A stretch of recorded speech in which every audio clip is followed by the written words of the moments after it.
The business generation, la the lemon mium je wambo down the general fit chola chawa japan. Sangi sung rub rub the jijin de juru juru but the jiji the beijing engine drishe quando juju dongi jigden and the chula marjurba khan. Tengdere dumbe juji jarbe jinyam bardo batam je drishe namo like na ludan jinge dugum dada mi janam do kunje tanam je zamba. 탐지게 도다기 최대도 발전자we lamar도 제 다기 조르 베멘데 네 거든 침변군의 제송 구송도 제 모드럽도 소 탑디 투지 세제리스 총 신진메도 드지 봉점바 서질름도 더브르지베고 세제제베 샤블라 차살 착동 콜로제베 제보던 전동 가바선 뭐 상계동 강라 강도 텔라 텔텐 숨바 체레zel라 차살로 세제저 탐지 Jimdi Basiji Kunji Pajabe Jambe Yala Chazal Kanshi Tonji Punyala So Dawanam Tani Chojer Jerjeba Durje Janla Chazal Korwaleru Tarema Tutari Jiju Tureno Namud Drama Yumla Chazalo Shija Damji Zibe Jamba Dugunjele Dube Dujizame Tilizibe Tunga Jangela Meja Longo Chansa Shija Tamji Zibe Jamba Dovindile Drube Dujiji Zametili Zebedonga Jangala Major Longo Johnson. So that's right. Kinseva. Just Shinji. Chibun Kinseva. In Goldam Kinseva. Childresiga. Tujis. Chan. Lama Chense de Chano, Chilla Tersen Daniel Lama Jambal de Cheno, Chukutala, Ningi Kurlo Namsam Kanki Chakam So, Yasan Touch it, Tambe Meba, Tegun the Church. Just to Namdra subject Jachetala, Yersul, Yapjinile, Russian Tala, Revan Machikanginta. Minsen, Kuntu Jamen Kube Samjan Chiji Tuji, Shukjunze Menyam Manjesri Rangini Belle Pese, Tadung, Chunyam Major Pardo Jaption, Solwaran Major Chief. 오제 진노장 담배마 게서동보라 연세 조경은 때문에 거기도 컨트롤만 되고 제지제스 타도 심지에 럭처를 셰프 또 그룹 빼놨는데 고슴남마 소제도 제달라 저도 문제 못도 시몬 can you lift this light and put it here? Thank you very much.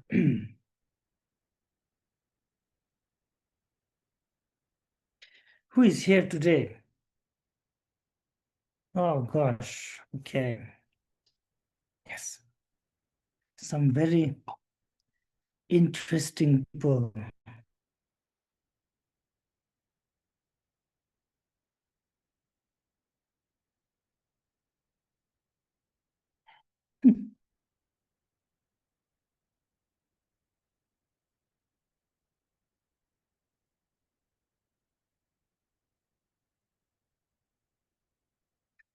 Yeah, Lasso. Tashidele, my greeting you and us here in person. We are right now sort of with the Greek Sangha of previously known Karma Jalsenling and now Greek Buddhist Association.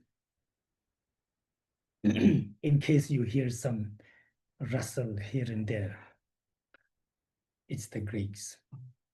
And there's one or two Germans here, but mostly Greeks. And one or two, yeah.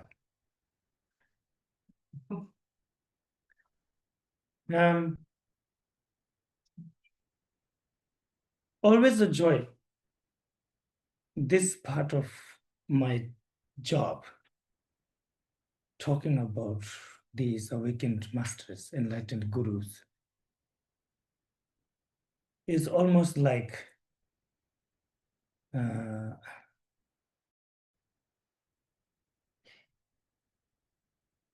when you yourself have no quality, no such quality, no such spiritual quality, meditative realization experience, how do you convince somebody now that this is an authentic path. These are authentic paths. How do you inspire someone?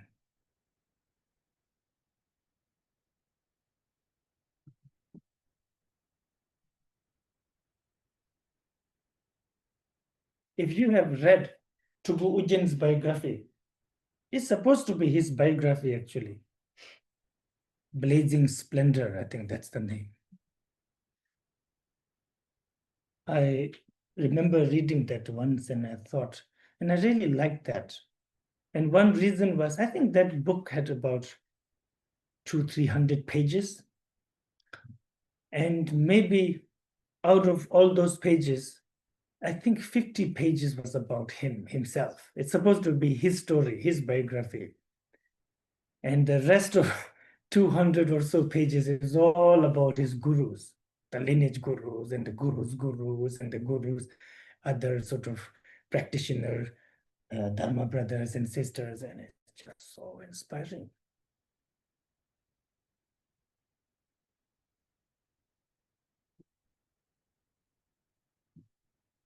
For those who have no respect for wisdom tradition, this is nonsense what we're doing. You could just read it, or you could hear tell me the main thing, whatever it is, then I go home. I don't need to sit for like an hour or two listening about some Tibetan guy who died 800-900 years ago.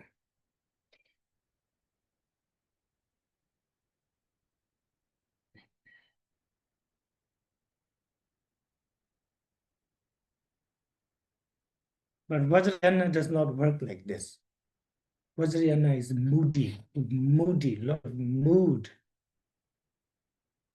Mood. Just because you're well behaved, kind of mellow, harmless, doesn't mean you're a good Vajrayana practitioner. You know what I mean? And just because someone is like sort of little bit bipolar, like insecure, so insecure, oh gosh, doesn't mean they're bad Vajrayana practitioner. Vajrayana is like that. It really is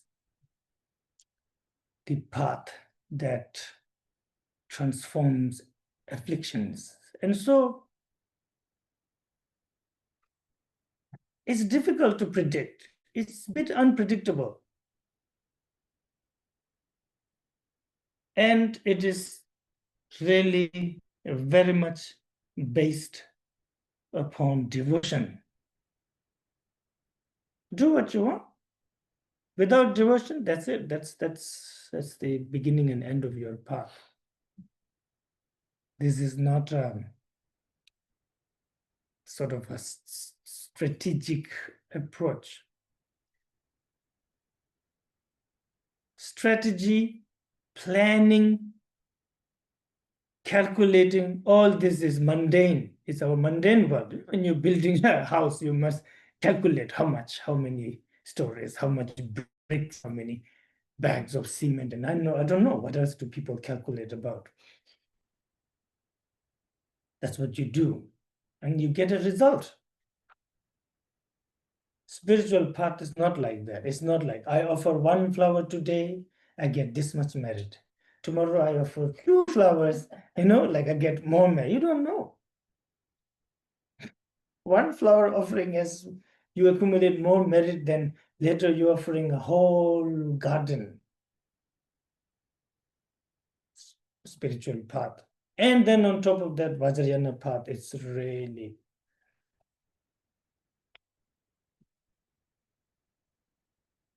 Mahayana is like that, very much. It's how to say, it's a lot of mood, emotions, devotion, compassion. These are all emotions. Compassion, so compassionate, you forget about taking care of yourself, like completely. You don't rangi lula chiso tabu loche pas shanti deva. There, this bodhisattva was so compassionate that one day They look at their body like a vegetable, how we look at vegetables. It's easy to give like one carrot to somebody. Oh, sure, take it. Like that. That's how we feel. Like, one zucchini, no problem. Any of you who needs zucchinis and carrots, you can come to me. I give it to you. I buy it and give it to you. No problem.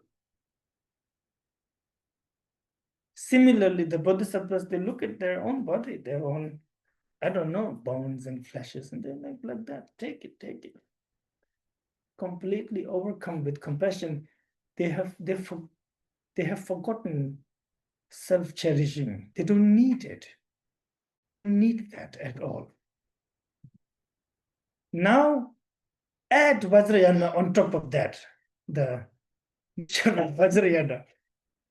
There is a guru, there is a mantra, there is an initiation, Tantra, the meaning of Tantra, and then hidden lineage. You can study Tantra your whole life and never hear one word of the whisper lineage, the hidden lineage, Nyenju. I want to say this because we're going to talk about some very moody people. Moody. We've talked about moody people before too, like Dogmi, so moody. King Tisong, so moody. Very moody.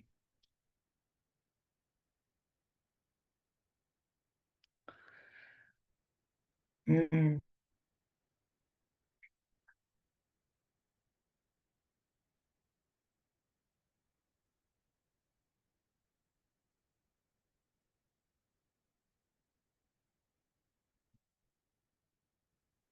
We're trying to find wisdom in confusion, in the midst of confusion, in the field of confusion. We're trying to find this beautiful lotus in the middle of a filthy swamp.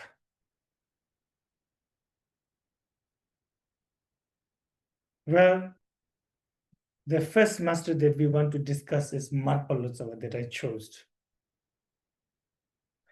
I think in my life, the first biography that I got to read by myself, by the way, in English, on top of that, was about the Kaju masters before anybody else. I remember as a school kid in Bir, going to the Derge library. And there, we used to have that. It is like a library where you can, they don't really let you take the book home, but you can sit there and read. And it was also the place where you can buy VHS cassettes, those like big cassettes, like without paying. So we kids used to go there. And the first time I got to read about the Kaju masters, and I managed to read the accounts of Dorje Chang, Vajradhara. That was complete nonsense. I had no idea what I was reading. I had no idea at all. Then I read the biography of Tilopa. Was shocked. What is this? He scares all the Dakinis. The Dakinis, when he shows up, they fall down. They fall unconscious. I thought, aren't they supposed to be on our side? Aren't we supposed to be like, please bless me, and they're blessing? What is this? Tilopa. And then Naropa. The accounts of Naropa is shocking. And then Marpa. So, Kaju meaning Kaijupa, the lineage of instructions or the lineage of this pristine teaching. Ka meaning like a command, the lineage of command of Vajradhara.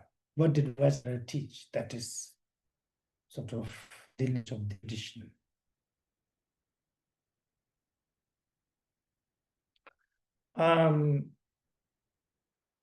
They have on their very unique qualities, Nyingmapas, and within Nyingmapas, and then the Kadampas, Sakchapas, Kajupas, Gelupas. Kajupas have this unique quality in a sense that is very much devotion oriented, especially the early Kajupa masters. Very much devotion oriented. And when I say devotion oriented, it's almost like irrational devotion oriented. And we'll get to it. Like almost you would think that's irrational. What is this?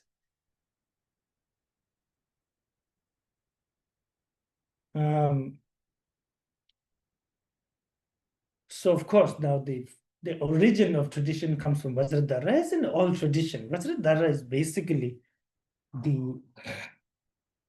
if you want a human being like a person, like a Buddha type person, then is the Sambhogakaya sort of appearance in the pristine realm of Sambhogakaya, where he is constantly teaching disciples of Tendabhumi Bodhisattvas like that. So that's already like difficult for us to grasp. Like, what is this Vajradhara? What is this Sambhogakaya? Then comes Tilopa, who is supposed to be himself sort of Chakrasamvara, the deity himself. There have been beings like Tilopa who were so unique that people didn't believe them in first, like Guru Rinpoche. He was so unique that when he appeared in Bodh Gaya and so unique, so special, all the things he said, even the greatest scholars couldn't comprehend properly, that profound. All the things that he do was, even for Mahasiddhas, were like very mesmerizing. So they asked him, you must be a great, what is it? You must be a great master or great meditator. You must be like a Buddha. Who is your teacher? There, Guru Rinpoche says, I have no teacher. I have no father, no mother. I just appear from the very nature. And they all disbelieve him, saying, this is nonsense. We follow cause and effect. Somebody who has no teacher, who didn't receive teaching from anybody, no lineage, he cannot be trusted. And they were right. And Guru Rinpoche understood that they are right. So then he began to receive teachings. He started learning sort of things like grammar, and from there he learned everything, even pottery, how to make pots and so on, pans and so on. Similarly, it was the case with Tilopa. And from a young age, he was different. And he wanted to, please, the biography is quite long. If we have to discuss like this, it will be quite long. Please read yourself. Where he had the wish to go to Odiyana and receive Tantra teachings. Tantra teachings, and not just any Tantra teachings, the most important Tantra teachings.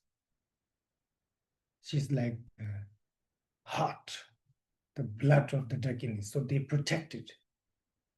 He had to cross through many layers of Dakinis who appear like very scary, like a demoness type, to scare away non-believers, to scare away Togeba. Togeba. You know what is Togeba? Reasonable people. They scare away. They scare all the reasonable people. They say, the Dakinis say, like, I'm going to eat you, like that.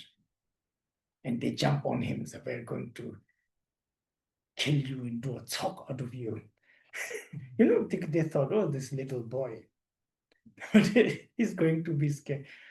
And Tilupa was not scared. He just looked at them and they all fall down.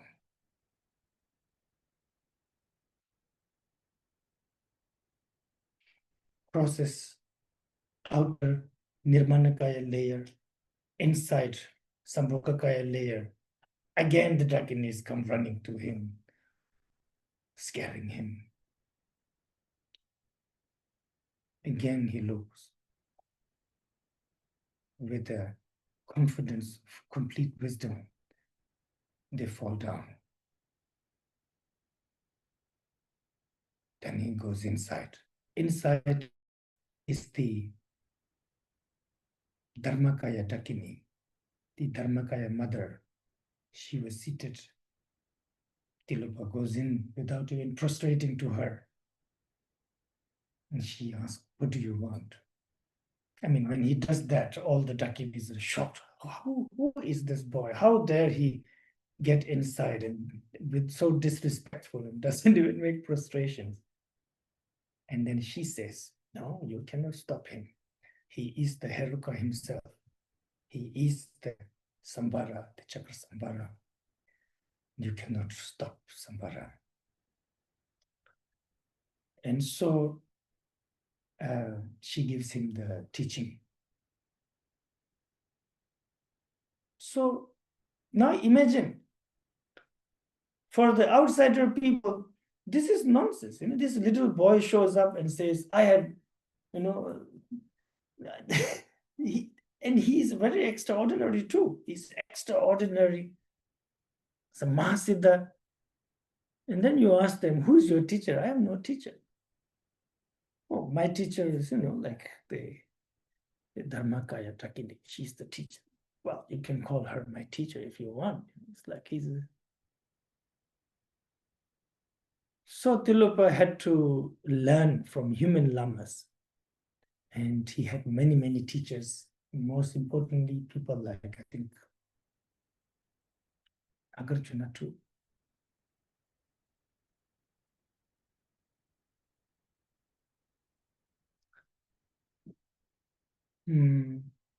There's many different accounts of Tilupa too, by the way. But this is the one that I read today from Kaju Sertin, Golden Mala, Kaju, biographies of Kaju Master.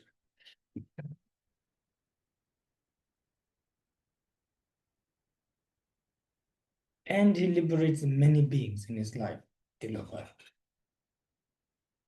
People like Tilopa, Virupa, there is no real clear account of how long did they live. It's very strange. Virupa too, very strange. How long did they live? And when did they die? Virupa, nobody knows when did it die. There's no real death.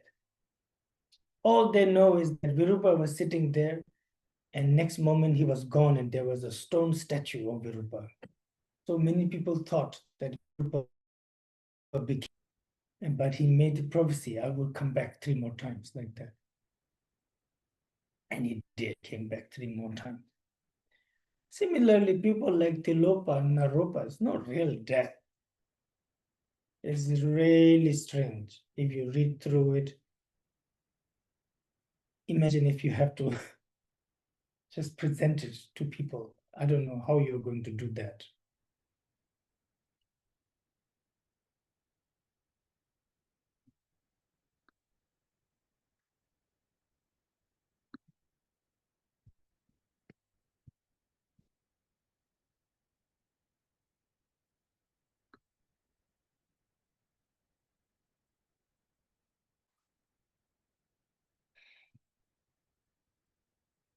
Most of the activities of Tilopa was accomplished by the Dakinis.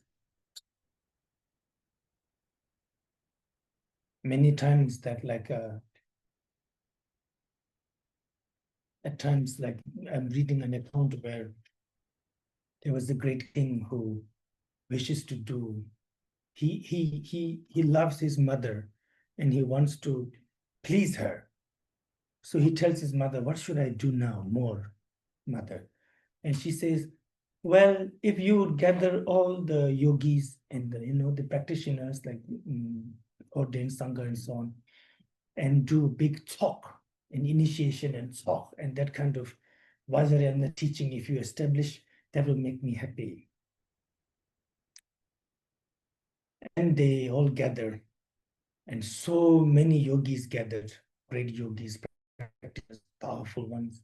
And among them, there was one who everybody knew he's a very, very strong meditator and a very realized being. So they asked him to be the Vajra Guru, giving initiations and doing talk and so on. So he sat on the throne. As he was about to start, old woman like banging on the door, saying, let me in. So they let her in. And she says, oh, he's doing it. My brother is better than him. Who is your brother? Oh, he's in the channel ground, in the cemetery. You'll find him. So they go to find him. They find this very bluish looking man who was sort of naked for the most part of his body. That was Tilopa. And then Tilopa and this yogi, they began to sort of test each other. Tilopa, for a while, pretends to be like him. He meditates and creates a mandala out of nowhere, mandala of deities. And Tilopa also meditates and creates a mandala of deities. And then this guy meditates and destroys Tilopa's mandala. And Tilopa also meditates, destroy. So for a while, he entertained him like this, like equal. After a while, Tilopa had enough. And then he turned his body up inside out. His skin all inside out. And from each pore of his skin, the yogi could see an entire world of Buddhas. And then he gave up. He said, I accept.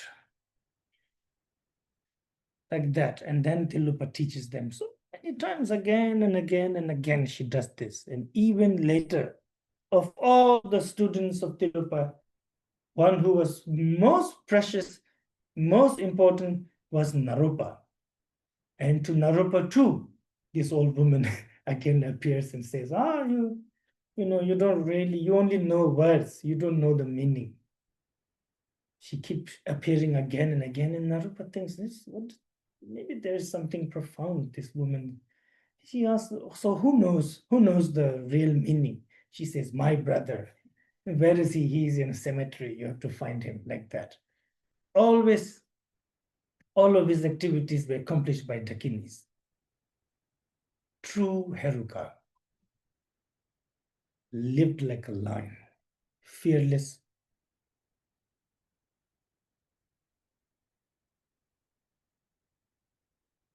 Then came Naropa. Naropa was a prince. His beginning a bit different. He was a prince, sort of very Prince of Bengal, like Atisha, and very much, how to say, grew up in a good situation. But of course, he was very much interested in Dharma, so he didn't listen to his parents when he was about 13, 14 years of age, and he just left and received many teachings from many great masters and became a great scholar at a young age. Naropa was really, really special too. Then he comes back, but his parents still wouldn't accept to let him be a monk. It's important to get your permission of parents. One of the rules actually is that because during the time of the Buddha, people just left their family to become monk.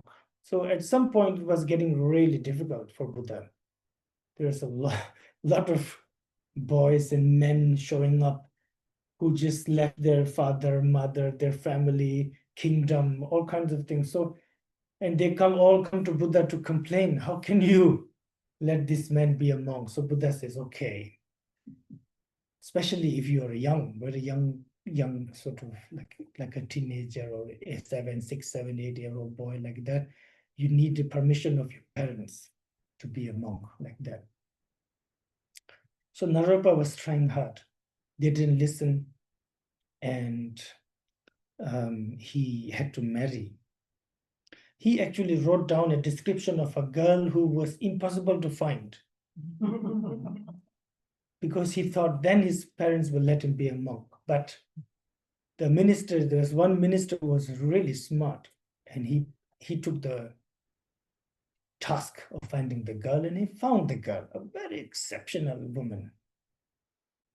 Naropa marries her. Naropa gives her initiation and teaching, so she became a really good practitioner. And she urges him to go, saying, you should really do it.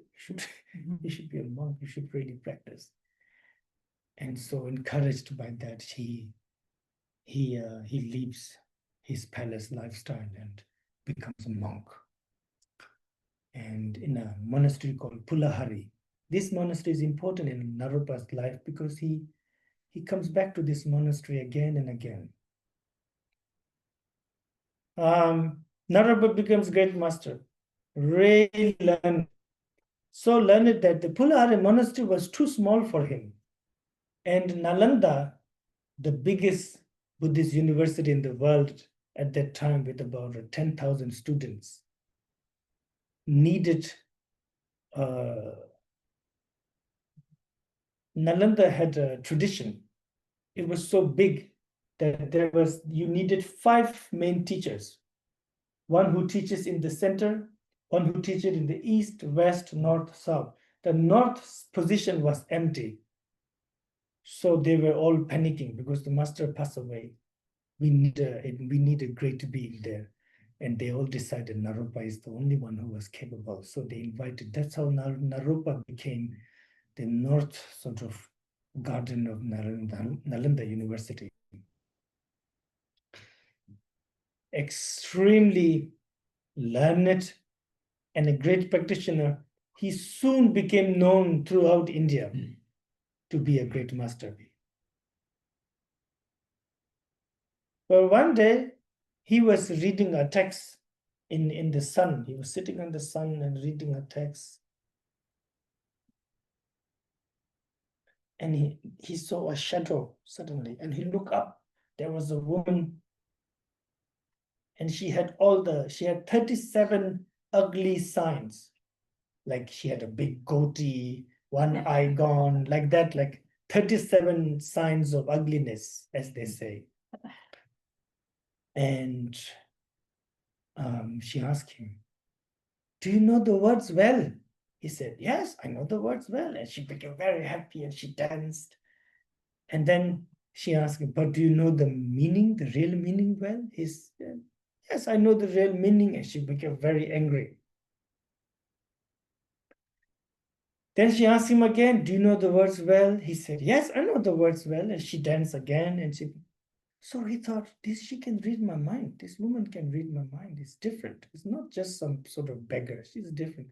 So he asked her, why do you dance when I say I know the word? And she said, you're a great pandita, like one of the greatest in India right now. So when you say I know the words well, it is true.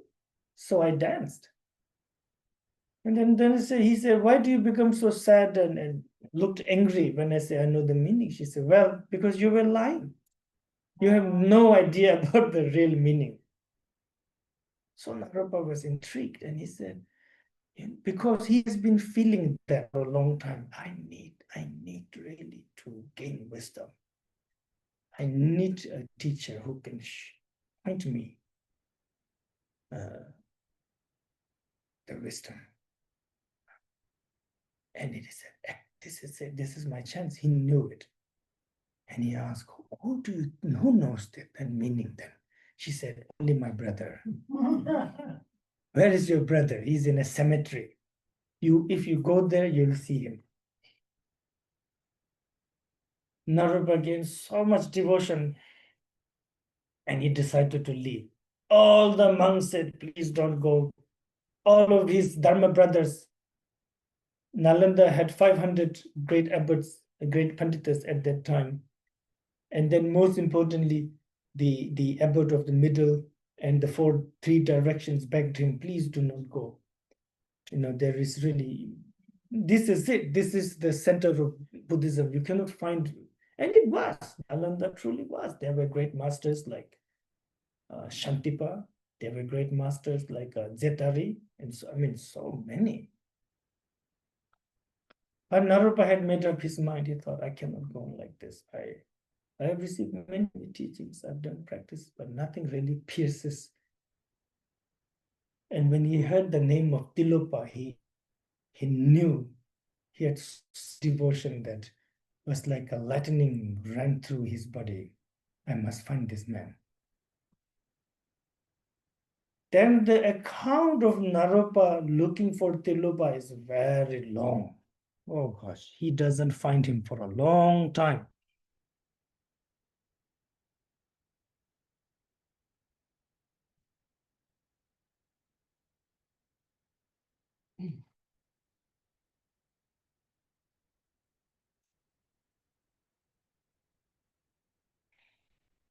But Naropa, of course, a Vajrayana practitioner, what he did first was he thought he was a practitioner of He Vajra. He thought, I'm going to practice He Vajra, and this will show me where I will find the teacher. He didn't just go look around. He just said some sort of went to a retreat where he got a prophecy saying, although you think He Vajra will show you the path, the one who will really show you the path will be Chakrasambhara. So that changed his mind, and he practiced Chakrasambhara.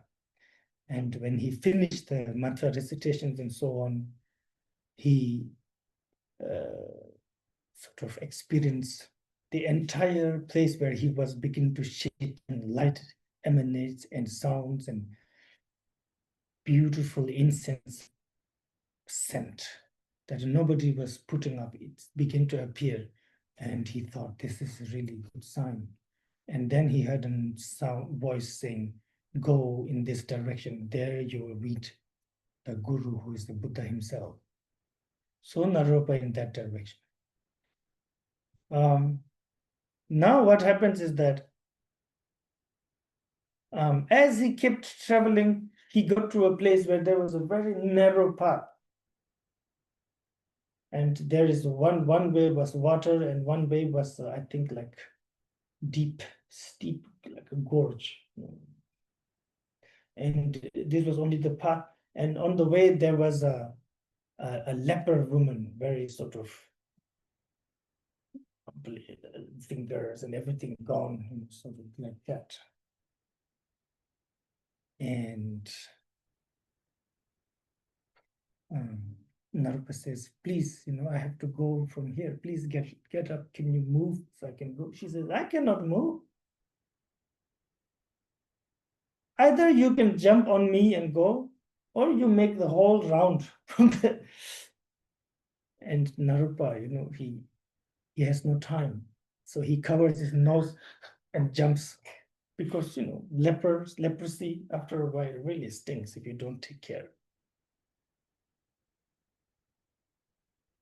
And as soon as he did that,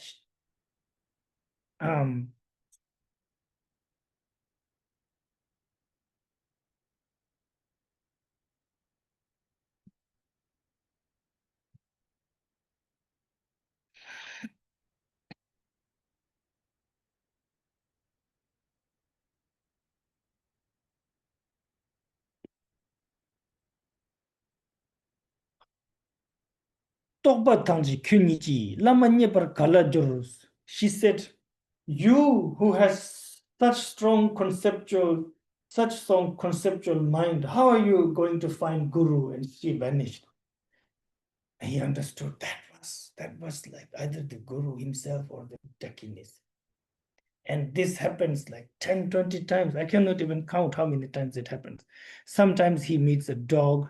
Sometimes he meets a person. Sometimes And every time he misses the opportunity.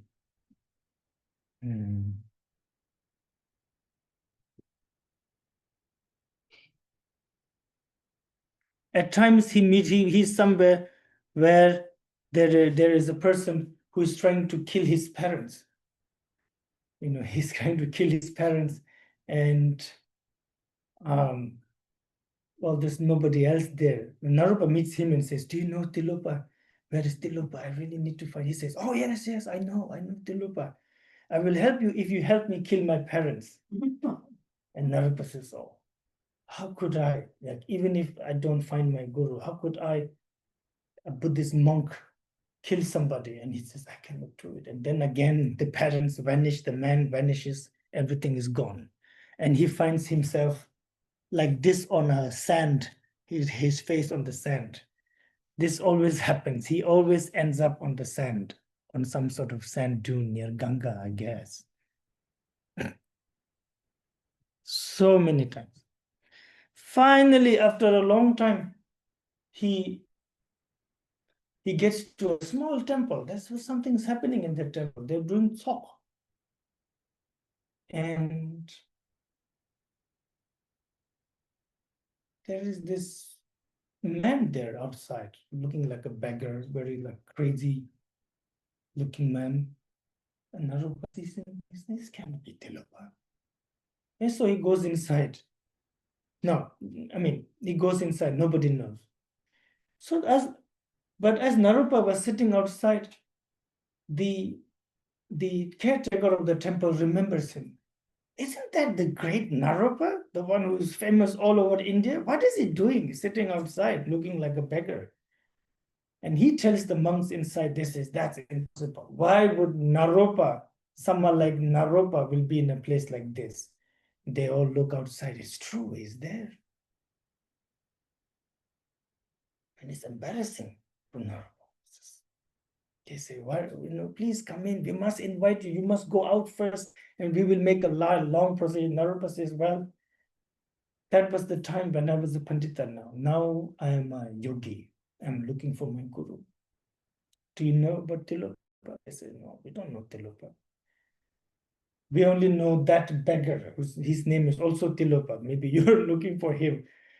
And he says, "That must be it." And he makes prostrations to Tilopa. And Tilopa gives him a hand. Tilopa does this like this, puts his hand in his clothes and do like this. And he has a handful of, what is it? Lice? Lice. Humans have lice, right? Handful of lice, and says, "Help me kill them there." And Naropa says, "How could I, would this monk do that?" And as you think like this, the temple vanished, Tilopa vanished, everybody vanished. He's again back on the sand with his face down. Finally, I will spare you the pain, because finally he finds Tilopa. And Tilopa sort of accepts, doesn't really teach him. Tilopa will show him like a crystal in his hand. "Do you understand?" And Naropa says, "Yes." He doesn't say good, he doesn't say not good, he just gets up and leaves like that. This again happens 10, 15 times in the biography. Then sometimes Tilopa says things like, if I, when Naropa and Tilopa together on top of a mountain, like a rock, big rock, and you're going to, if you fall down, you die. And Tilopa says, can a student of mine jump? And Naropa says, "Well, the only one here." And he jumps, almost dies, and he's just there. He cannot move for 2-3 days. He's just in pain, trying to contemplate, meditate. And then Tilopa shows up and says, "Naropa, what happened?" Naropa says, "I'm about to die." And Tilopa just snaps, and Naropa's fine again. This happens many times. Naropa had no other choice though. when looking for Tilopa for months and years, he doesn't find, he feels embarrassed. He thinks, I was somebody, I was like the greatest scholar in this whole land, in the whole different kingdoms of India. And I left all that. I didn't listen to thousands of monks. I didn't listen to my Dharma brothers. And now I am on a, what do you call it, wild goose chase. And it's embarrassing. So he almost killed himself. I think that's how he finds Tilopa actually. He takes out a knife and he was about to kill himself when Tilopa shows up. So this beggar shows up. Sometimes Tilopa doesn't talk much, but Tilopa is sort of doing this, he's hungry. Marpa thinks Guru is hungry, so he goes to beg from people, and the farmers give him a bit of porridge, and he gives to Tilopa. Tilopa immediately finishes, he licks the kapala completely. And Marpa thinks, oh, this time he's happy. Tilopa wants more. Narupa goes, and the farmers have gone to work in the field. So Narupa steals some porridge. The farmers come back and beat him. Again, Tilupa doesn't come for many, many hours. And then he shows, he says, Narupa, what's happening? I'm in pain. He snaps and he gets back. Sometimes Narupa says, can somebody pinch the bottom of the queen? You know, there was like, the queen was traveling with the procession. Narupa thinks, he must be talking about me. And he goes to pinch the bottom of the queen, gets beaten up. He gets completely destroyed. His idea of, I am this scholar, I am this prince, I am this monk. Sometimes, what do you call it? Narupa is looking for Tilopa. He comes to a small place where there is nobody else. There's one father and daughter, and then he asks the father, do you know about Tilopa? Father says, I know Tilopa, I'll show you Tilopa, where he is. But first you have to marry my daughter. Narupa is a monk, but he wants to meet Tilopa. So he marries the daughter and lives with the daughter for a long time. And then still nothing happens. And then he decides to go. When he decides to go, the father is gone, the daughter is gone, entire place is gone. He is again back on that sand. That's how this tradition started, with complete devotion, complete devotion. And it was not for everybody, this kind of way. It's not for everyone. It is not, and it was not. Of course, you know, we sort of, we are really cowards, so cowards. Everything scares us. Water scares us. It will wet us. Fire scares us. It will burn us. You know, what will they think? What will she think? What will happen? Where all these things, this is proper, this is not. Of course, we receive these teachings, there will be blessing, and surely through our diligence and devotion, there is a path, there is a way. But these people were really, they were no nonsense people like Naropa. Similarly, then came now our main sort of person here is Marpa, the great Marpa of Lotak, born in the Lotak region of Tibet. A very difficult child. Always fighting, always creating problems.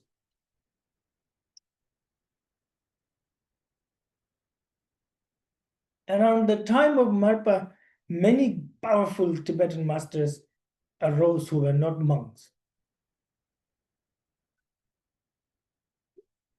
From Mugulung, from Mankar Mugulung region was Dogmi. Dogmi was difficult man, the great Dogmi. Then you have Marpa. Then you have Lotsawa, also very difficult, not as difficult as Marpa maybe, but I don't know if I even should talk about Lotsawa because there's like a couple of newbies. Lotsawa is if you Lotsawa is a really like his story is like completely crazy.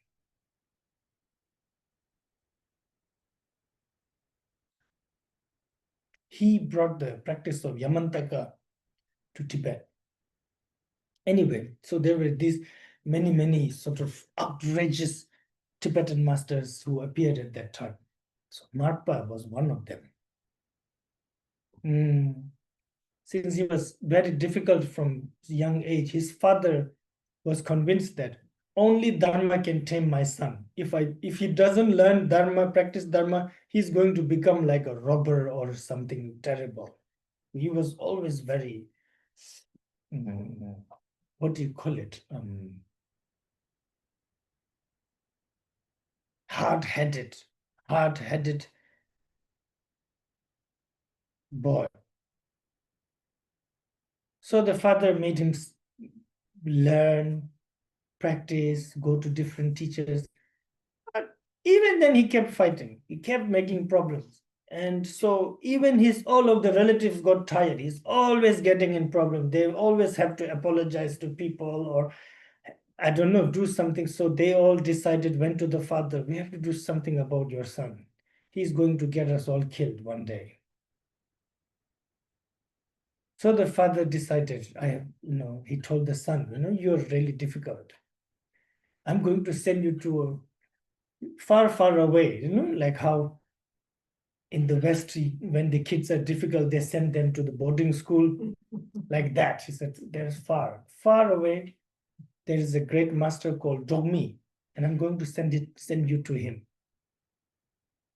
And Marpa wanted that. He wanted to learn Dharma and practice Dharma. He was a very hard-headed, very angry boy, so to speak, but he liked that idea. And his parents gave him a bit of gold, bit of silver, bit of horses, and whatever they could, and they sent him. He went to Dogmi. Now, Dogmi was a very difficult teacher at that time. Dogmi is famous to be difficult.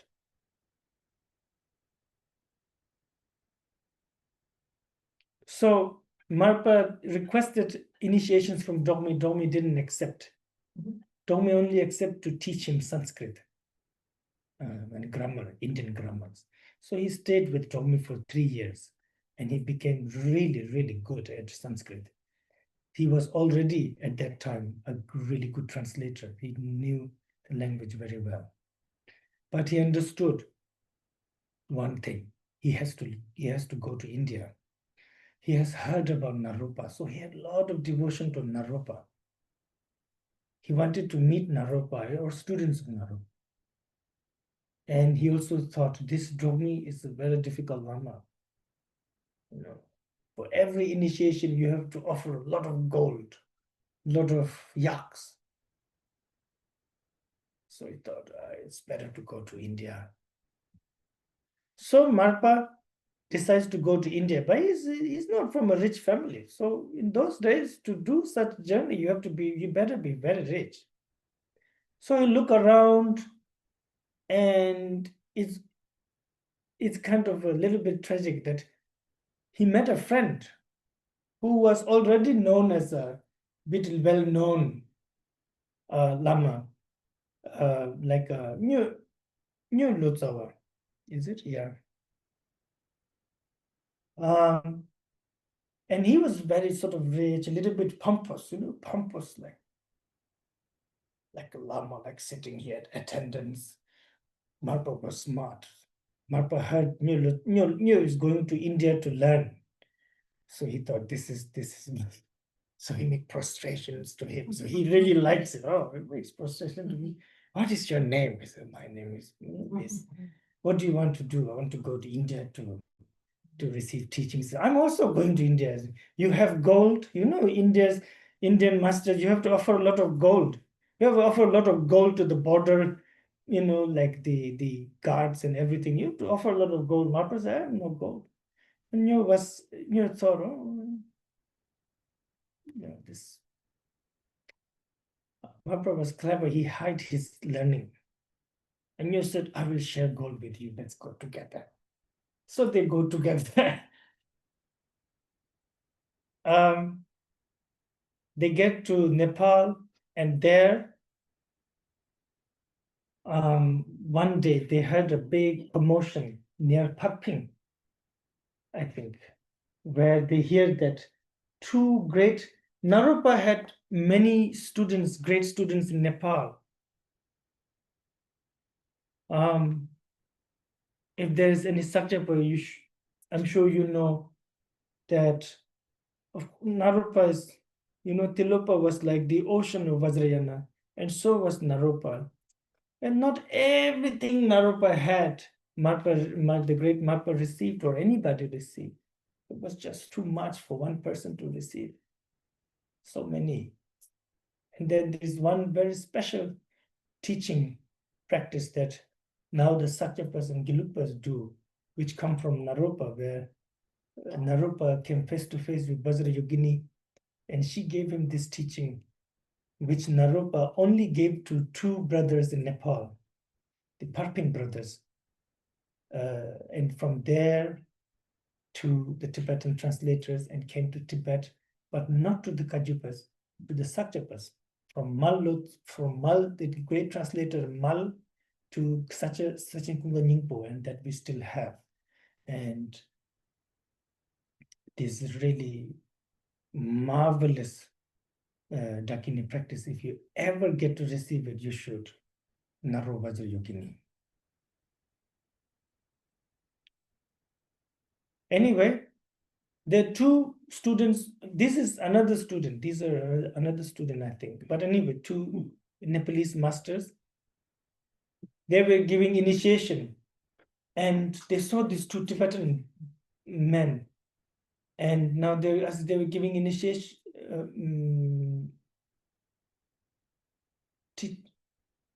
one of them, they begin to talk to each other,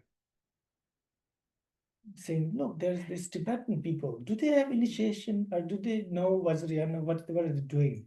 And then the teacher who was giving initiation, he said, oh,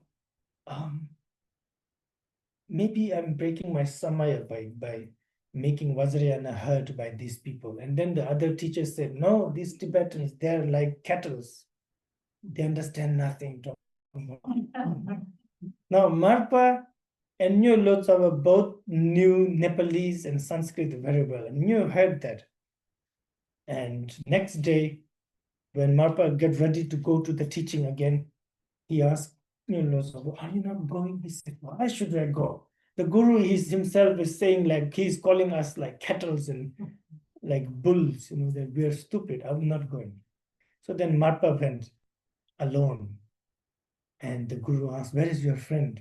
Oh, yesterday, because you guys called us cattle, we did that. And so he doesn't want to come. And the Guru said, excellent. Him and I, we don't have much karma, but we have karma with you. So perfect way of seeding them. And so from this Guru, he learned, he begins to receive these teachings of Naropa, many, many teachings. And he spent 3 years living in Swayambhunath area in Nepal, and trying to get used to the hot climate. After that, he begs his Guru, I really want to go to India. And the Guru asks, but you don't have any gold, you don't have any money. How are you going to receive teachings? And so the Guru says, there's only one person in India who will teach you without any gold, and that's my Guru, Naropa. And so I will send you to him. So the Guru writes a letter, sort of a letter of recommendation type, and sends it with Marpa. Marpa goes to Nalanda, and there sort of he meets Naropa.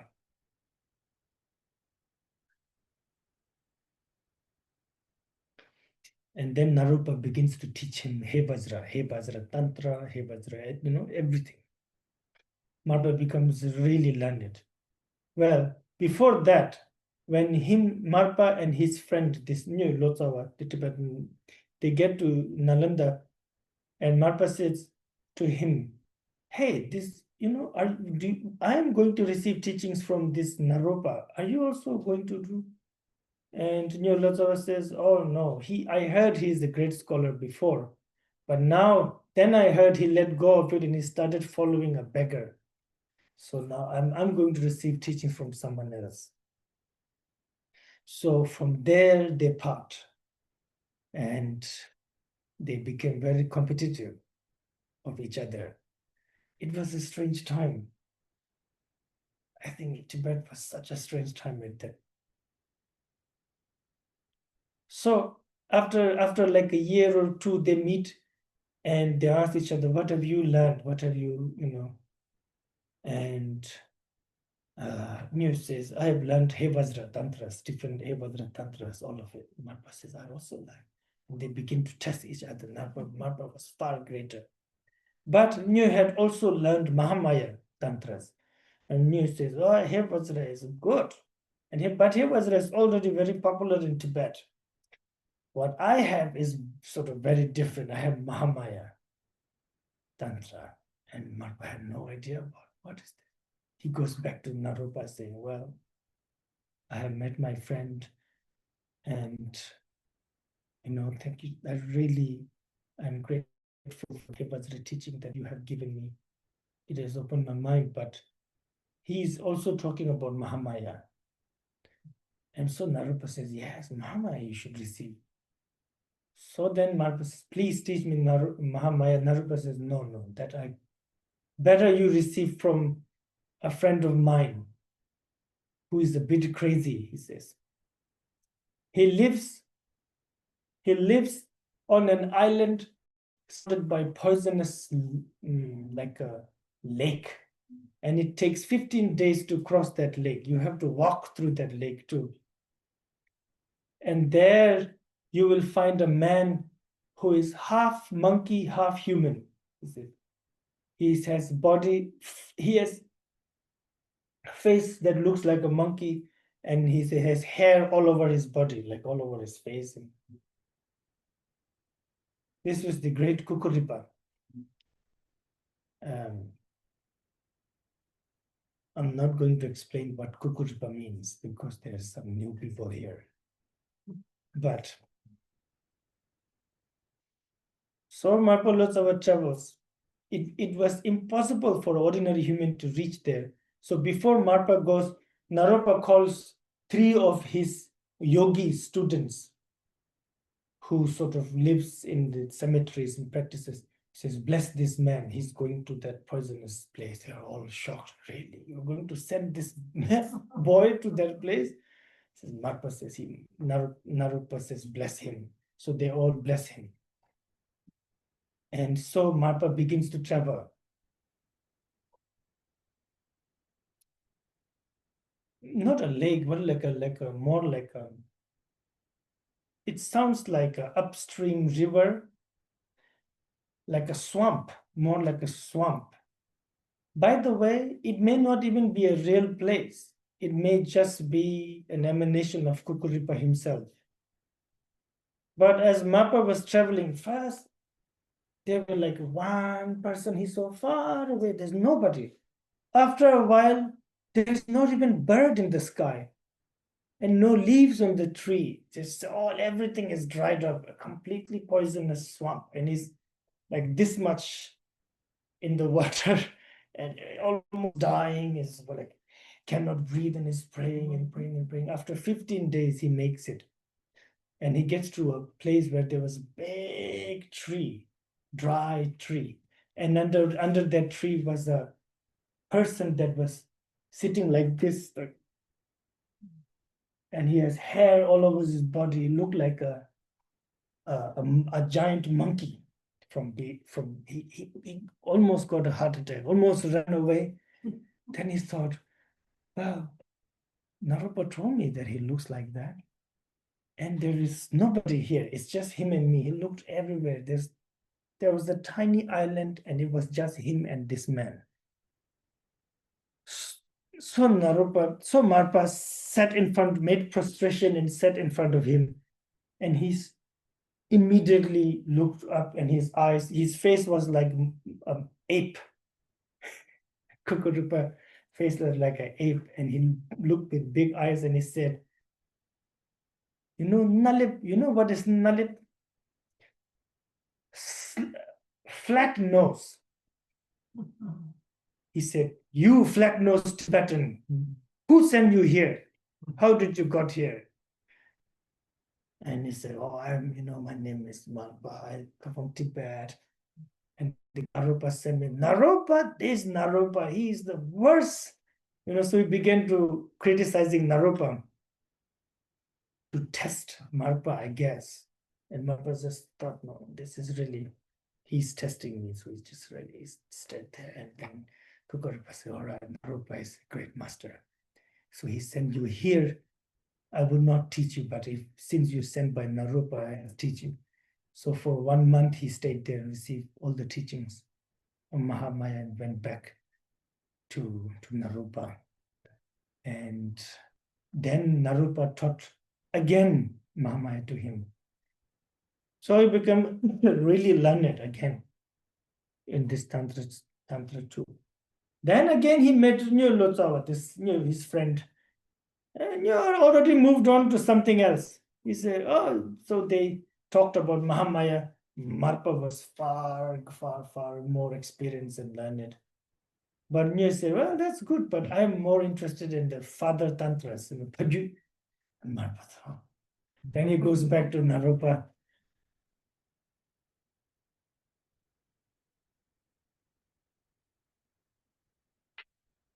Says, please give me Paju. Naropa says, sure, I will teach you. And one day there was a very, very special monk in front of Naropa. Marpa and Naropa, and he was discussing. And as Marpa came, Naropa said, excellent. You know who this is? He's this great, I forgot that master's name.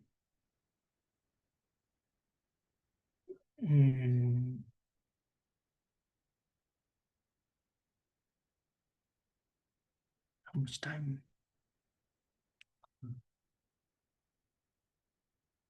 He's this, anyway, he's this great master, and he can teach you the Father Tantras. And so this teacher began to teach Marpa. This teacher was, I think, also a student of Naropa himself, so Dharma brothers of Marpa. Suddenly one day, this teacher decided, I'm going to the Wutai mountain in China. So he went to China. On the way, he stopped in Tibet to teach a Tibetan translator, Nakso Lotsawa, the great Nakso, who invited Atisha to Tibet. And as he was teaching Nakso the Father Tantras, which was so unique, and Marpa was learning them, thinking, I will establish my tradition teaching this. So Marpa was afraid, oh, this teacher is going to teach this already in Tibetan, then I will bring it, it will not be so special. So Marpa couldn't even sleep in the night with that worry, because he traveled so hard to India to get these. And the teacher knew it as he was teaching Nakso, he felt it, that Marpa was uneasy in India. So he stopped the teaching, saying, one of my Dharma brother, if I teach you further, I'm breaking Samaya with my Dharma brother. And he also decides not to go in China and goes back to India. He meets Marpa and says, I have not broken Samaya with you. I think in the long term, this kind of worry that does seem very like selfish. It may seem selfish to you, but actually it was a really skillful, it was needed, let's say like that. Anyway, Marpa receives all these teachings. As he was coming then he meets his friend who also was a great learned being. But his friend was a bit jealous of Marpa, and Marpa had learned teachings that he hadn't even heard of, because Marpa was just going everywhere, following all kinds of teachers. So, especially I had this whole sort of bag full of scriptures, very precious scriptures, notes that he had written that exist nowhere in the world. So, as when they were traveling in a boat, it is said that his friend got jealous and kicked his scriptures into the water, and everything was taken. Anyway, Marpa gets to Tibet. He still had, even at that time, he still had very much a little bit worldly ideas, sort of, let's say like that. And he thought, his friend sent a message saying, I am coming, prepare for my welcome. And there were many people. So Marpa also sent a message to his family. I am coming, prepare for welcome. Nobody was there. There was like one, I think his brother was there. Nobody, not even one bird was there.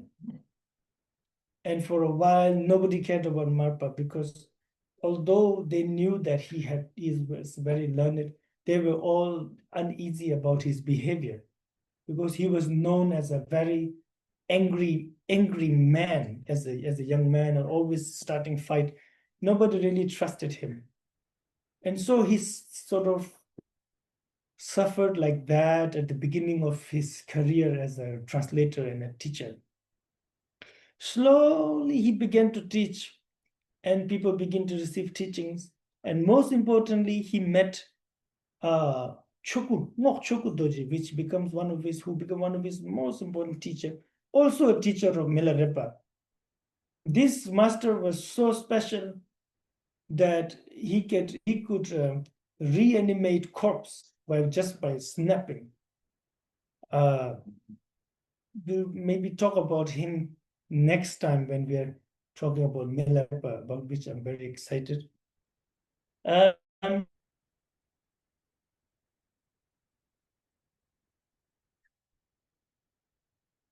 I guess Marpa knew and felt that he had not really received the real teaching. I mean, he had many signs. He had received many tantras and instructions, but the main teaching of Naropa he hadn't received. So then he goes back to India again.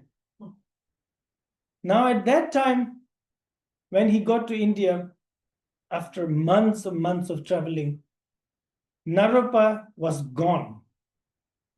So officially, it was known around that time Naropa had passed away. Okay, I do not want to burden you with this, but there's a big debate about it actually. Did Marpa actually met Naropa like as a person? It seemed more like a vision now afterwards, that the second meeting. But anyway, Naropa was gone. So then Marpa looked all over, and just as Naropa was looking for Tilopa, the same thing Naropa does to Marpa. Again and again, there would be signs, and Marpa would run there, and then again, there is no Tilopa. So there's no Naropa. And finally, he meets Naropa, and Naropa takes him to the Pulahari monastery. And there, with the vast offerings, big Ganachakra, he gives the Kandu, the whispered lineage of Dakinis, the one that he had not given to anybody, but only to Marpa. And after giving that, Naropa says, now I will sort of, actually, now it is time for me to go to Kechari. Naropa vanishes, all of the offerings, everything vanished, and Marpa was just alone by himself there. This is the second time.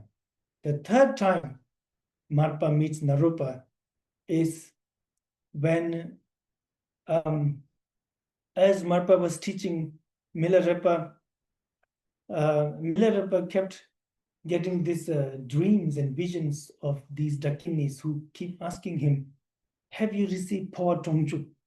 This very special Pawa Tongchu. And so Milarepa asks Marpa, I have these signs and I don't know if it is real or not. And Marpa says, that's a real Dakini sign. Let me check. And he checked all of his scriptures. He doesn't find Pawa Tongchu. And so he goes back to India again and meets Naropa and receives Pawa Tongchu. So some say he met Naropa twice, some say he met Naropa thrice. Either way, Marpa was this, from the biography of Guru Rinpoche, when he's making prophecy about future Tibetan masters, he makes many prophecies. About Marpa, he makes the emanation of He Vajra, he says, emanation of He Vajra, the great later Marpa will appear. And so also his wife's name was Damim, that's Naratmaya, the consort of He Vajra. After Marpa passed away, the great Lotsawa went to pay respect to Marpa's Churtin. And from there, the mantra of He Vajra begin to come out and go into him. So like this, Marpa is widely understood as emanation of He Vajra. Very special master, of course, extremely learned. Kajupa through and through, extremely devoted to the Kaju lineage, and most importantly to his root guru, Naropa. Marpa also had teachings that got extinct from Tibet, like Pawa Tongchu. Pawa Tongchu was that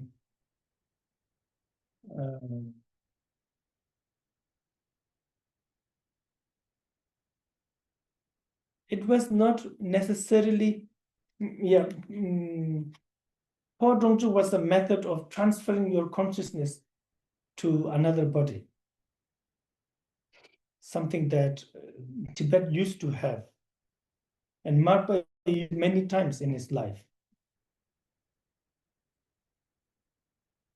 Once, some people offered him a lot of cattle. And as they were taking the cattle to his residence, one of the cattle falls down and dies in a very sacred place. Now, cattle is... So, of course, Tibetans, they eat the meat.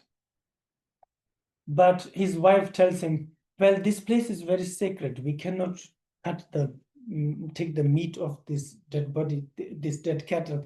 So maybe we should leave it. And Marpa says, no, this is offered by devotees. We cannot leave it like this. So he enters into meditation. The cattle stand up and Marpa falls down.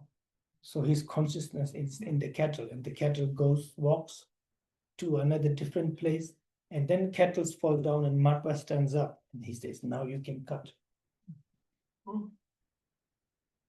And many times, but the most famous one was when his son dies. Marpa got many prophecy from Naropa that you will have a vast lineage. Like, you know what I said? Moody, a little bit moody people. Marpa was a bit moody. And sometimes it feels like a bit of insecurity sometimes, a little bit. Sometimes. Of course, when we really think, oh, this is emanation of He Vajra, those are all really mirrors to show our own. But anyway, due to some behavior of Marpa, Naropa says, well, your family line will not continue. You will go to Tibet and you will have a wife and you have children, but they will die. And so Marpa had a son, a great son, Harmadode, a great yogi too.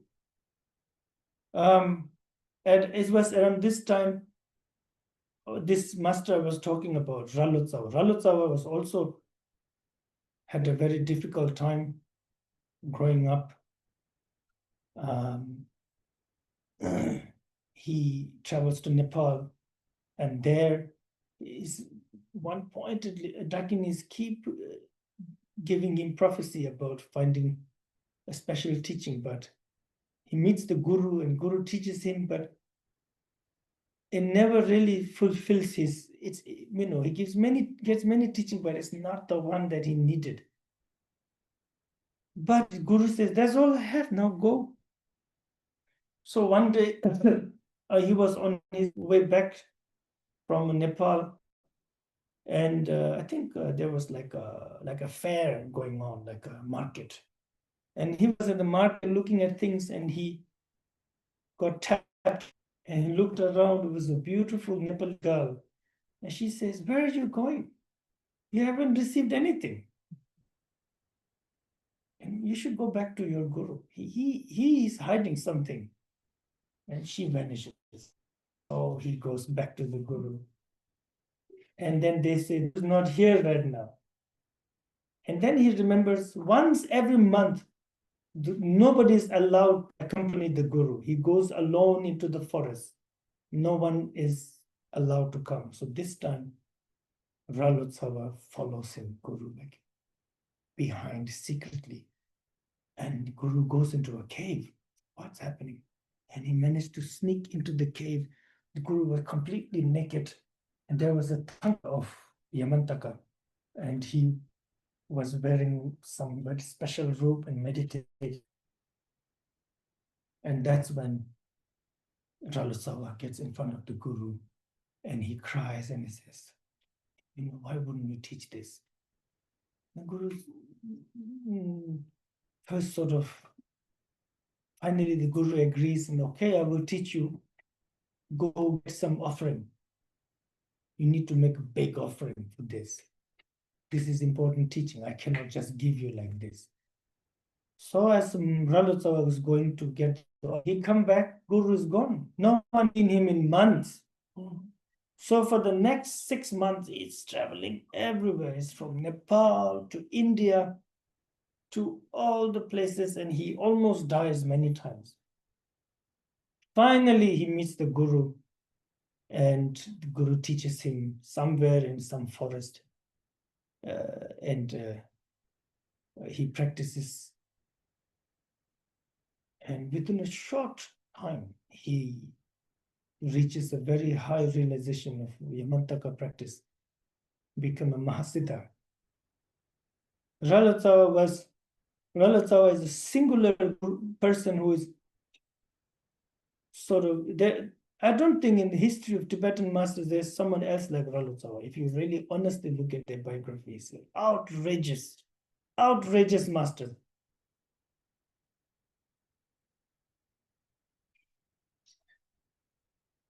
You know, the Tibetan masters, sometimes they do like,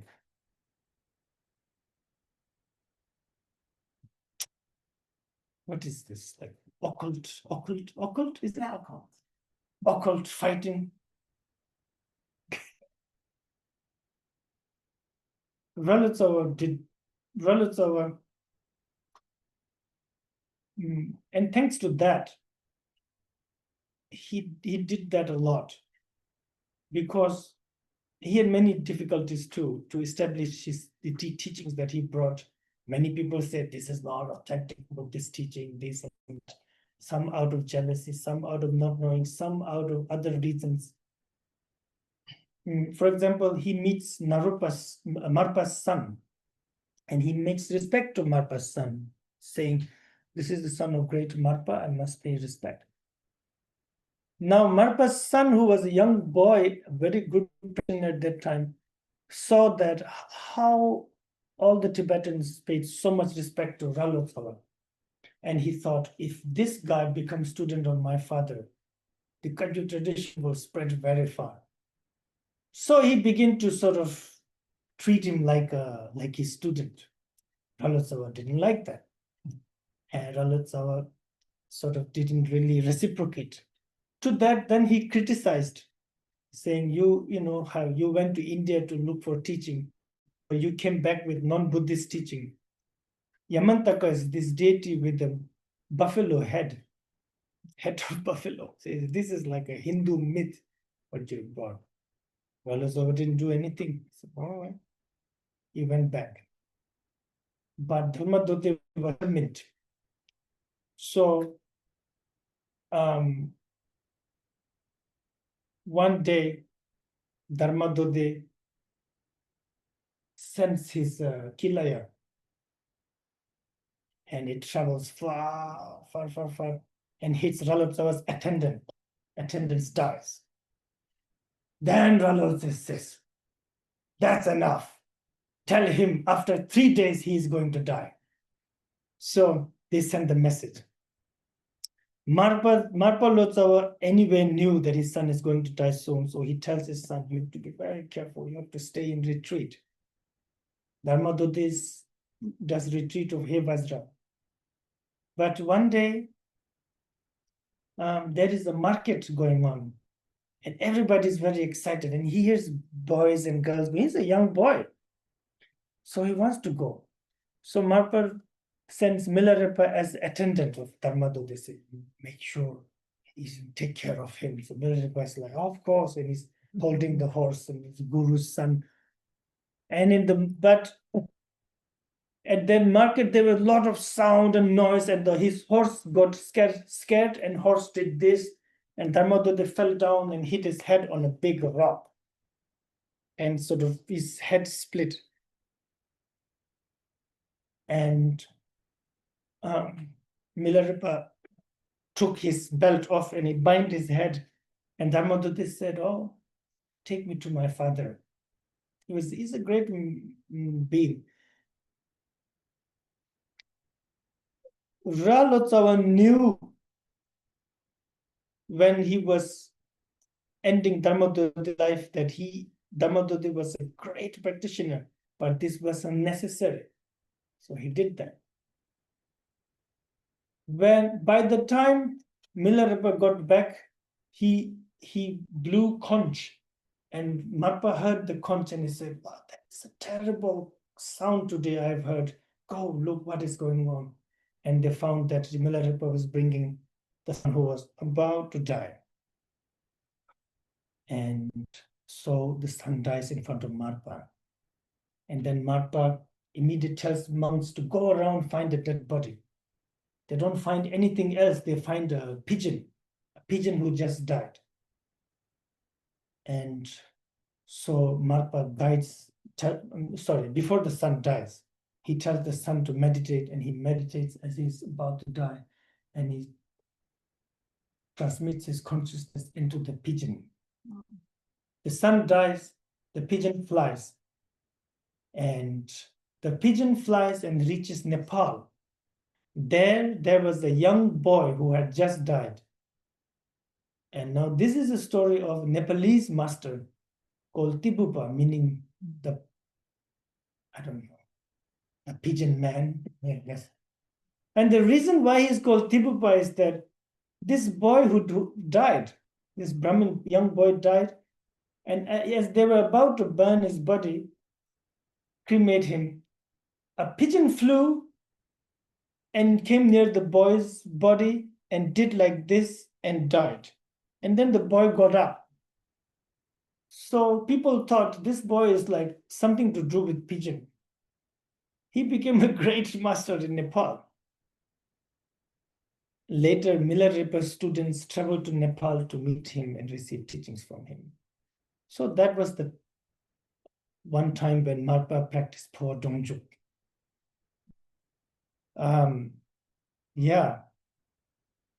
Marpa had many great students. Amongst all of them, the most unique, singular is Milarepa. So we'll talk about Milarepa. These are early stories. Early stories are a bit unorthodox, little bit crazy. They don't really have a tradition at that time. Anything can happen. But from Milarepa now it become more and more smooth. And now you see all the lamas that are very careful, smiling. That now everything is smoothed out. But the earlier traditions a little bit nuts. You have questions? Please ask. Those who are here and those online.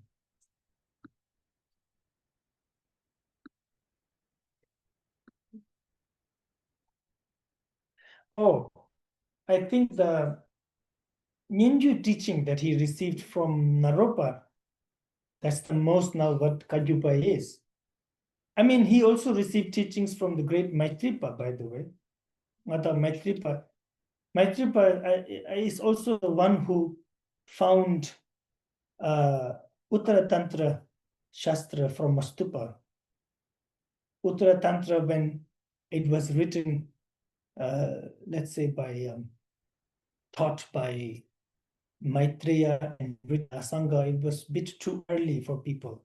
So Asanga sort of largely hid it as a treasure for future generation to find.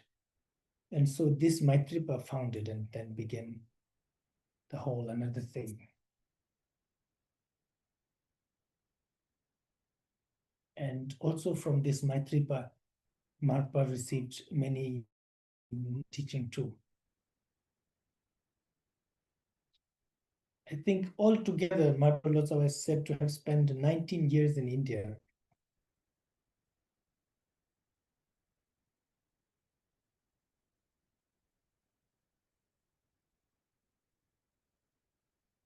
Oh, you cannot hear me? This is too late to say that.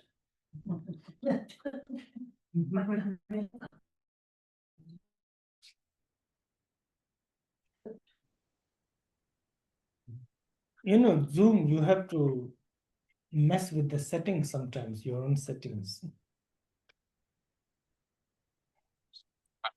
It's a question just about what you said now at the end.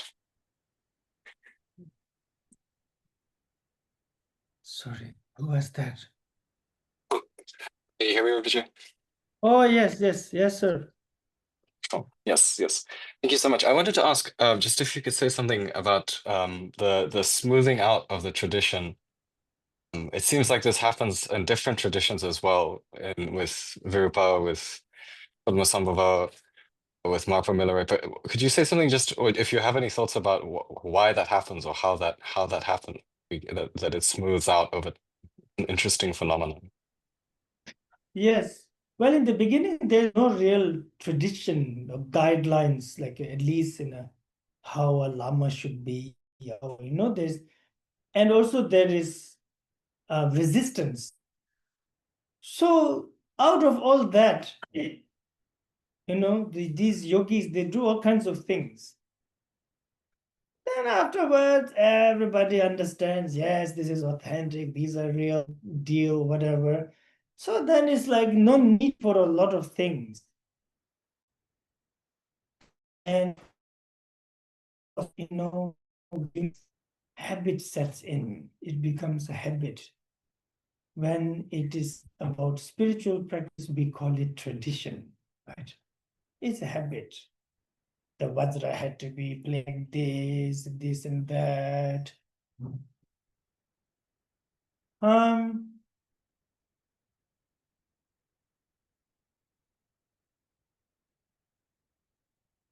it's understandable too. The students, they receive teachings from their gurus and all the realizations from their gurus, and the guru become very important. They want to keep everything as the guru said. They want to even imitate how the guru used their water, or like during that break, then we drink water, then break the beginning of mandala, like all those things to set in.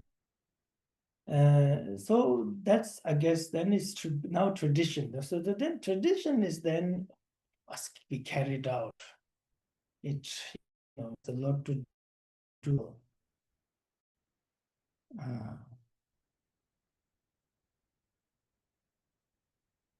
I guess.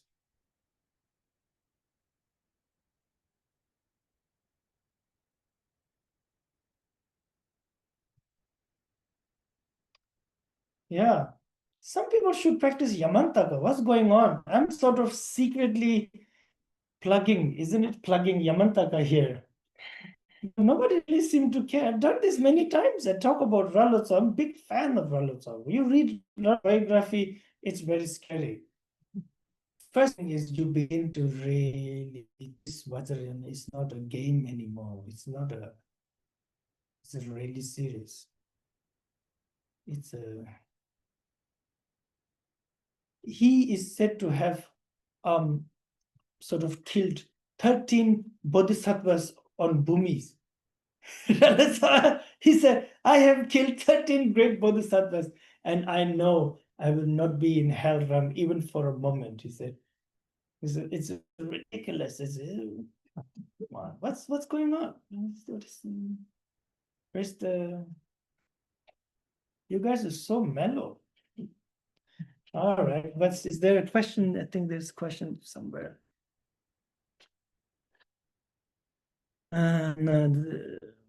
The teachings from the Dakinis, the Naropa received, and that such a maintained still today. What is the name of these teachings? Is this whisper lineage you are referring to? No, this one is Naro Vajra Yogini.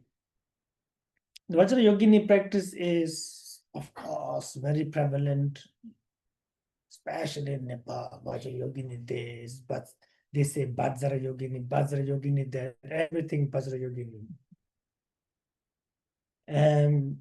Many. But amongst all, Naro Vajra Yogini is very special. For one, you don't need to know how to meditate. How about that? It's ridiculous, a little bit ridiculous, this one. And I can only think it must be karma. It's got to be karma. That's not many people practice this. I don't know why. We have people like His Holiness such a teaching. Jisuma. His sister Jisuma, who's such a great practitioner. His Holiness himself. And yeah, no one seems to really want it. That one is really special. You know the movie, what is that movie? Looking for a Ladies with Fang. That one is loosely based on one aspect of this practice.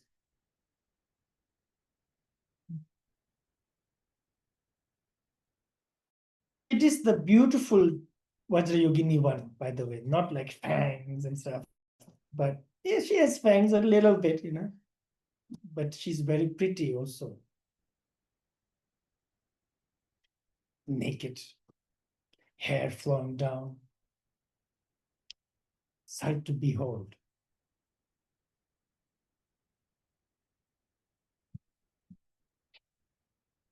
Can you please mention which teachings? Oh, that one we already talked about.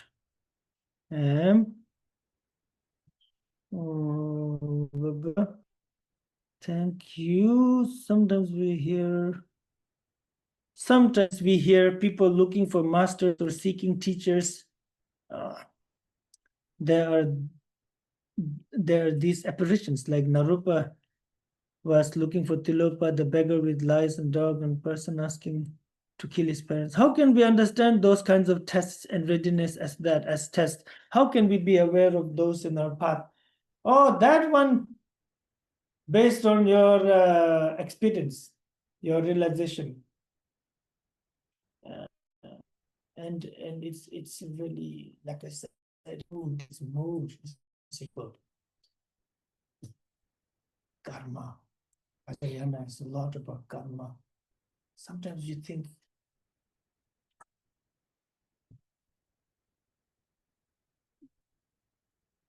Guru's wisdom should enter only those who are very well behaved, good people. Why this alcoholics, why these people who are very loud and unruly?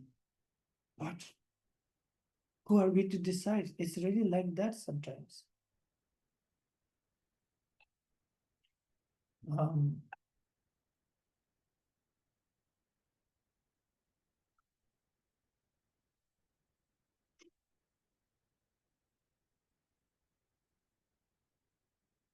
How do we decide that these are just?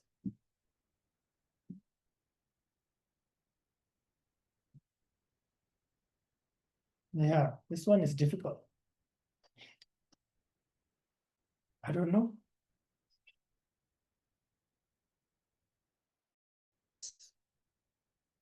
Yamantaka, I cannot really discuss it. It's just a very wrathful form of manjushri. And the Sakyapus practice it, and also the Kupas now. The Yamantaka coming from Lotsawa. Yeah, he was really something, this guy. Okay. Yeah. You mentioned that a lot of these Kajipa masters practice Hevajra, but now this practice I understood as being more part of the Sakyapa tradition. So is that a different lineage? Yes, I think there is a different lineage. The early, but it's true. Hevajra was also very important practice for the Kajipa masters, at least the early Kajipa masters. But as the time went on, Chakrasambhara became now the only, so the most important. Now I cannot really say much, although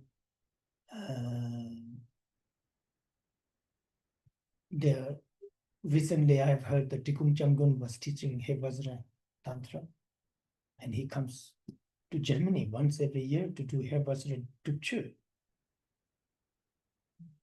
So I don't know. But yes, but also in terms of Tantra, Hevajra Tantra is like considered to be half Hevajra Tantra, but also in Chakrasambhara Tantra, they're very closely linked, it seems. But anyway, these are the things we should ask the Tantra people. All right.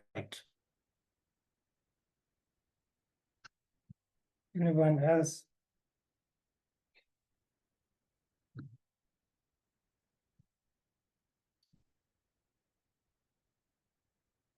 These are scary books. You know, I have a bunch of Vietnamese people who are just sort of, I don't know what kind of rock hit their head. They like to receive teachings from me. And other Vietnamese think that I'm like doing black magic on them. Do you know? It's so weird because you know the Tibetan, all these things. It looks like black magic to them. And so sometimes when their friends come to see me, I just joke about black magic a lot. So but anyway, we have to be careful discussing this thing because if you misunderstand, it sounds like like some sort of metals and that kind of thing. But when describing or discussing these masters, you cannot do it without discussing these things. These were a very important part of their life. And these due to activities, many people begin to follow Dharma.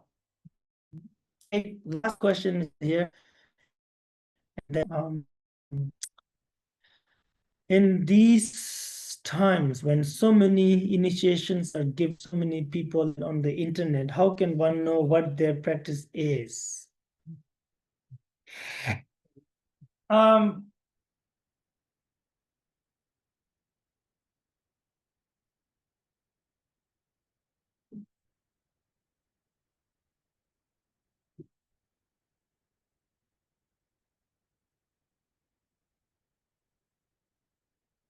Yeah, it really depends on who do you feel most strongest devotion to, which practice.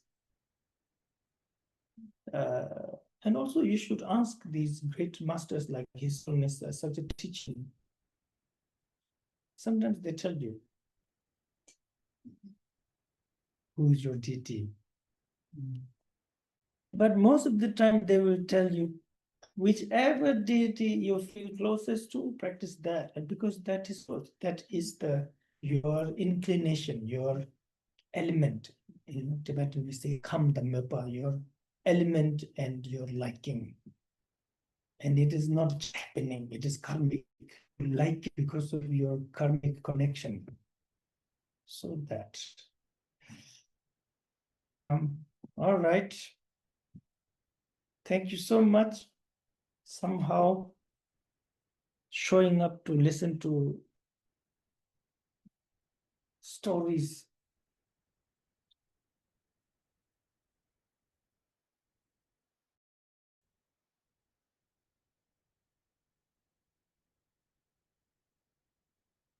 Soon. It will, I think,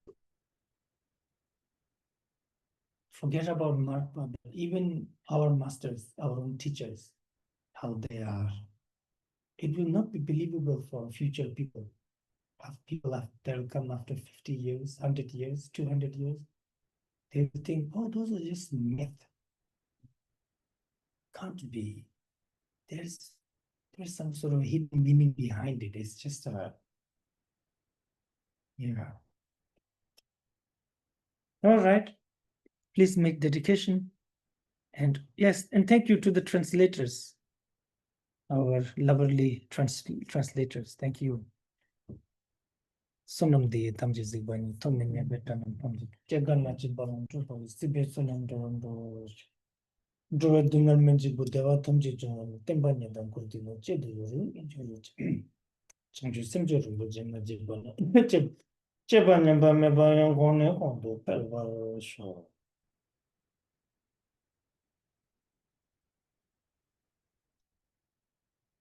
All right.